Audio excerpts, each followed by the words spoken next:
Hello everyone, আসসালামু আলাইকুম। তো রেস্টুরেন্ট স্টাইলের চাউমিন কিন্তু আমরা সবাই কম বেশি পছন্দ করি, কিন্তু রান্না করতে গেলে দেখা যায় যে ওই টেস্টটা আসে না। তো আজকে আমি রেস্টুরেন্ট স্টাইলে চাউমিন তৈরি করে দেখাবো।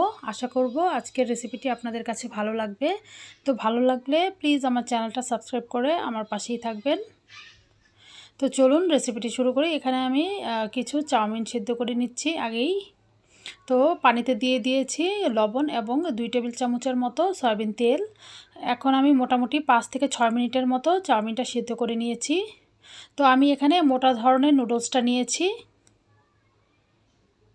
তো সিদ্ধ করে পানিটা ঝরিয়ে এখানে একটি প্যান বসিয়ে দিলাম। প্যানে এখন সয়াবিন তেল দিয়ে দিলাম। এখানে আমি 3 থেকে 4 টেবিল চামচের মতো তেল দিয়েছি। আর এখানে রসুন কুচি তেলে ভেজে নিব, হালকা ব্রাউন কালার করে ভেজে নিব রসুন কুচিটা। তো রসুন কুচিটা যখন মোটামুটি ভাজা হয়ে যাবে, এখানে আমি 1 কাপ চিকেন নিয়েছি, চিকেন ব্রেস্ট পিস নিয়েছি এখানে আমি। তো এগুলো আমি লম্বা লম্বা করে কেটে নিয়েছি। এখন তেলের মধ্যে চিকেনটাকে ভেজে নিব। তো চিকেন পিসগুলো কিন্তু হাই হিটে ভাজতে হবে, তা না হলে পানি উঠে যাবে।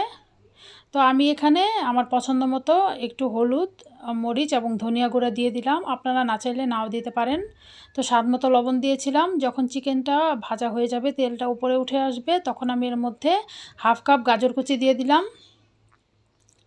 যখন চিকেন এবং গাজরটা ভাজা হয়ে যাবে, আমি এখন এগ স্ক্রাম্বল করে নেব। 2টা এগ স্ক্রাম্বল করে এখন সবজির সাথে এবং চিকেনের সাথে মিশিয়ে নিলাম। এভাবে করে চাউমিনটা রান্না করলে কিন্তু খেতে ভীষণ মজার হয়। আপনারা অবশ্যই এভাবে একবার ট্রাই করে দেখবেন। তো আমি একে একে এখন সসগুলো দিয়ে দিব। এখানে প্রথমেই আমি দিয়ে দিচ্ছি তেঁতুলের সস। 1 টেবিল চামচ নিয়েছি তেঁতুলের সস।